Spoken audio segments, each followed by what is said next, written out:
Good morning, my lovers. It's May 7th. We're coming up to a new moon energy. It's meant to be a spicy one. I'm looking forward to meeting you guys at Sunshine and Snow May 28th. We're going to start a monthly series the last Tuesday every month where I'm going to channel messages through the cards for the month ahead for the collective that come along. So it'd be really wonderful to meet you all there. Otherwise, let's get into the energies for today. These are for fun and entertainment, my lovers. Of course, if you resonate with some of the messages, you're welcome to reach out for a private reading. Those are where we can get a little bit more detail for your specific situation. Otherwise, yeah, these are just a way to get to know you all. Share the services. I teach yoga. I'm a longtime yoga teacher. I've taught yoga for over 15 years internationally, and I started reading tarot professionally 5 years ago. And I also do EFT.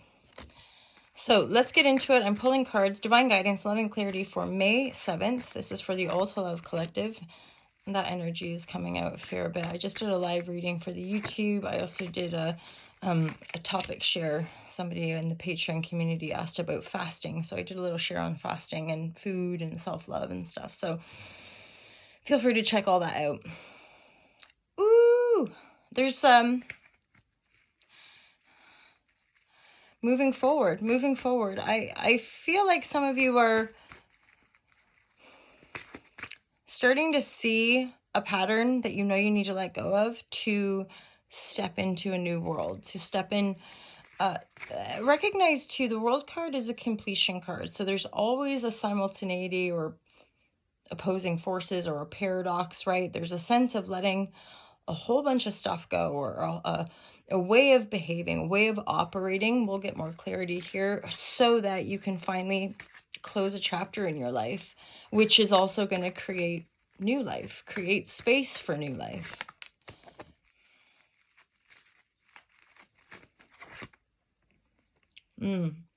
Yeah, so this is like an ending of a chapter where you end up being exhausted and burnt out.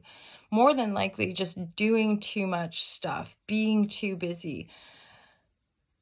I want to get clarity. King of Wands feels like your energy, or so whoever I'm reading for, this King of Wands is your energy, and this is where you're getting spicy, you're getting clearer. Like, I can't do it like this anymore. You know, like there. And again, when we're engaging in general info, I would say actually, it's all about discernment. You know, self-awareness is the prime time. And I really think all these things, including one another, we can be supportive. These can be tools, but even teaching meditation. I think meditation is so powerful. But I also recognize that it's not for everybody necessarily. There are other ways for people to quieten their mind, to become present, right? So I think there is a freedom in one, attuning to the love in your own heart and exploring your reality from that place, rather than abiding by a dictum or an external dogma, by thinking that someone else knows you better than you know yourself. And it goes for these, you always have the power. You've got the power. Holla, holla. Right? King of Wands energy, divine guidance, loving clarity. So some of you, yeah, this could be, I almost want to say like a people-pleasing pattern where you deny your truth. So what you're leaving behind, what you're releasing, is your own self-denial, or moving through life thinking that you don't know your mind. So there's an essence here of integrating that, right? Like seeing ways in which you, I'm hearing like didn't follow through or didn't really believe in yourself. And again, these can be inherited. These can be things that like they reverb. It's like, oh my God, I used to hear my mom or dad say that thing.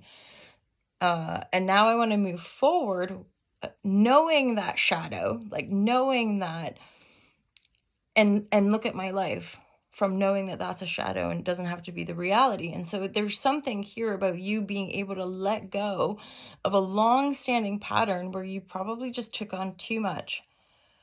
whether it's taking on too much from other people, you know, it's kind of one and the same, because it's self-awareness. So you have, and this is energies you've probably been working through. So you're aware of like saying no to people, which might have been a real challenge. Because for some reason, the Queen of Swords reversed behind you makes me think of a people pleaser, like somebody who's having to just do everything right, but everybody, but then like shattering yourself in the meantime. Shattering. There's something to be mindful of. Just self-care, you know, and slowing down, being able to slow down to discern better, like what's right for me, what isn't. This is very much about you today, but we are in a woo! I'm getting little shivers here. So this is like, you know, I would dare say this is a real up level with regards to self-awareness.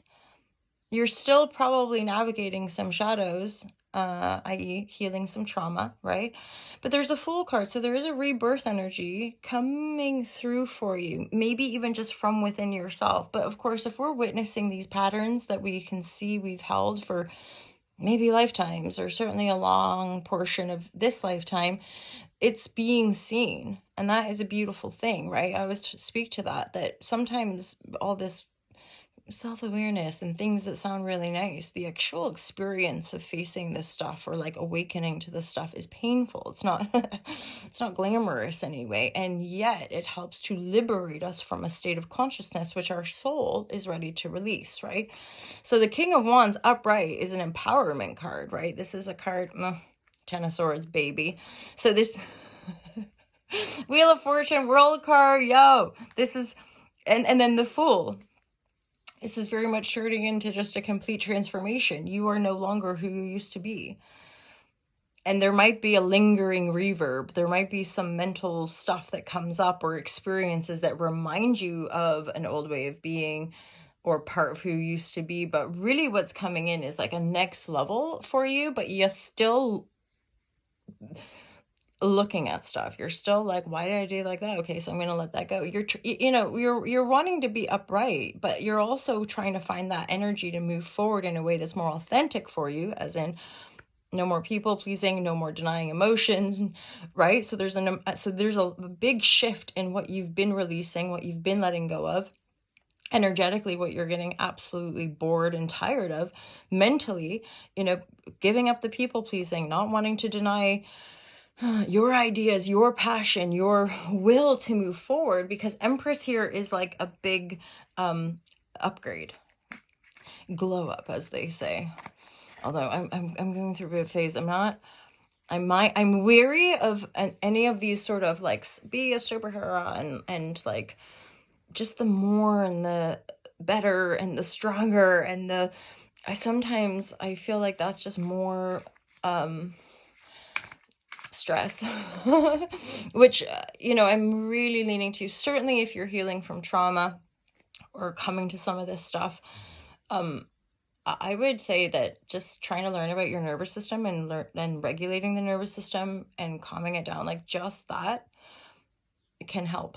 So somatic work, like, because again, we're coming to this, but the body itself has to clear the cellular density of these traumatic events, and this is something we're all learning about and sharing as we go along.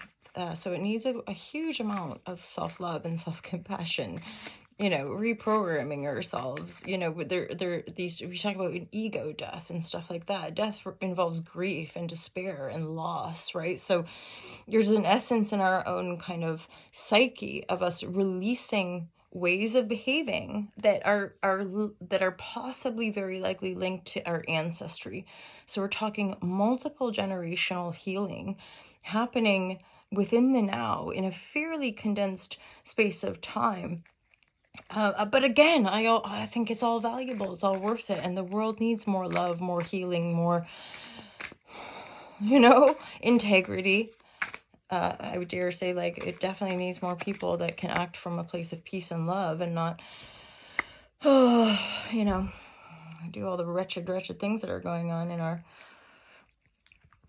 world. I'm hearing something about Homeland Security. I'm not sure why. That card keeps coming up. So you're returning to source in a very real way, which of course is a liberation and a rebirth. More alignment, and that's of course part of a glow up, is just knowing yourself more to come into greater alignment with yourself, and that can overcome an inner battle or conflict, because letting go of some of these big cycles can be frightening. Letting go of, even though we know like, oh, they're not great for us, but like that can still trigger like, oh God, right? Who am I now?